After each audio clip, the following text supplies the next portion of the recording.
कार्तिक महात्म्य। राजा पृथु कहते हैं कि हे नारद जी,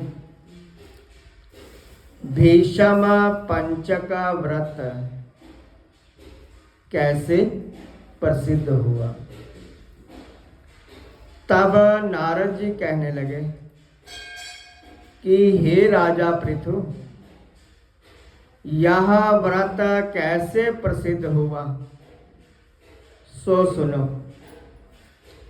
श्री कृष्ण जी ने भीष्म को इस व्रत का वृतांत कहा और भीष्म ने इस व्रत को किया। इसी से यह भीष्म पंचक व्रत कहलाया। जब पांडवों ने श्री कृष्ण को दूत बना करके दुर्योधन के पास भेजा तो विदुर जी के पास आए। विदुर जी ने उनका बड़ा सत्कार किया, क्योंकि भगवान तो प्रेम से प्रसन्न होते हैं। धन शूरवीरता इसको नहीं देखते हैं। जिस भगवान के पलक के इशारे से ये सारा संसार निर्मित तथा पोषित होता है और अंत में नाश को प्राप्त हो जाता है। देवता लोग भी जिसको जानने में असमर्थ हैं, वही भगवान अपने भगत कुंती के पुत्रों का कार्य करने के लिए दूत बन करके आए। तब भीष्म जी उनका आगमन सुन करके मिलने के लिए आए। भीष्म जी का आगमन सुन करके कृष्ण ने उनको नमस्कार किया। फिर भीष्म जी कहने लगे कि भगवान, आप त्रिलोकी के नाथ हैं।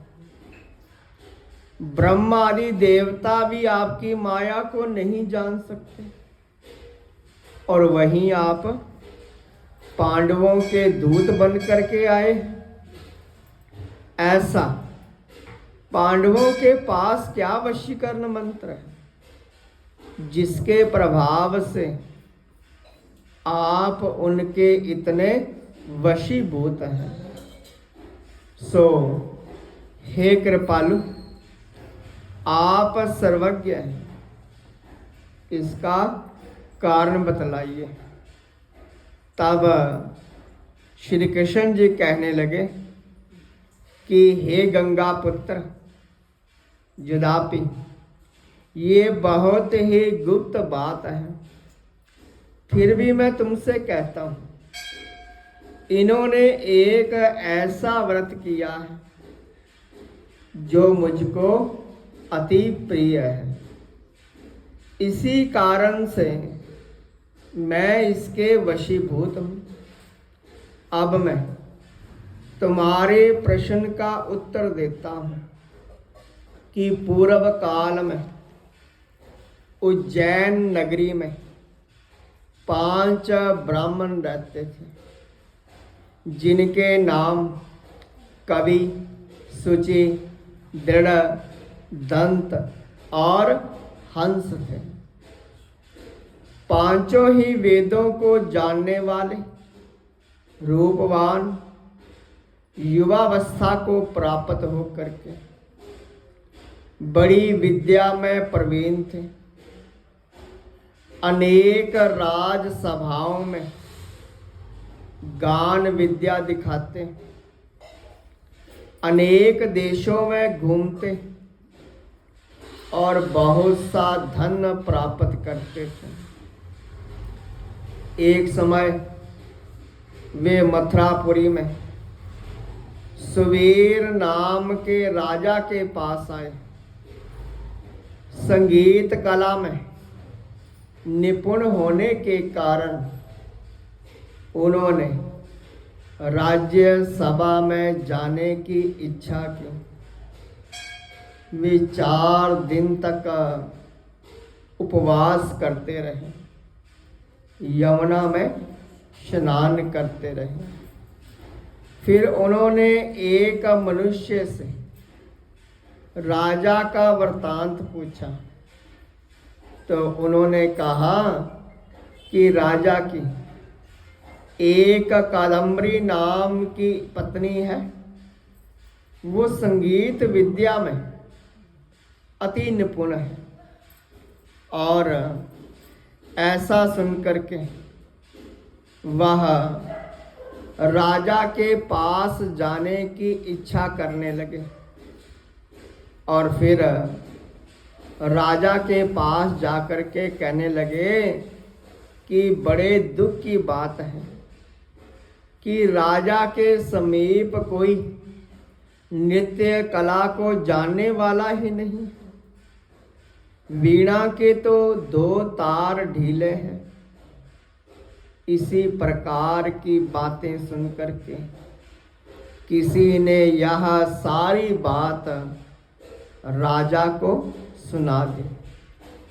राजा ने पांचों को जहां पर कादम्बरी नृत्य कर रही थी वहां पर बुलाया और वे वहां जाकर के राजा को आशीर्वाद दे करके बैठ गए। कादम्बरी ने संगीत कुशल जान करके विशेष नृत्य किया। तब इस पर उन्होंने भी नृत्य किया तो कादम्बरी उनका गुण देख करके वशीभूत हो गई। राजा के उठने पर वह ब्राह्मण भी दुखित होकर के बाहर आए और कादम्बरी लज्जित काम के वशीभूत होकर के घर के अंदर उदासीन होकर के रह गई। फिर चोरी से एक सखी को उनके पास भेजा और संदेश दिया कि तुम पांचों में से एक एक प्रतिदिन आकर के मुझको एकांत में अपनी अपनी विद्या और गुण दिखाओ।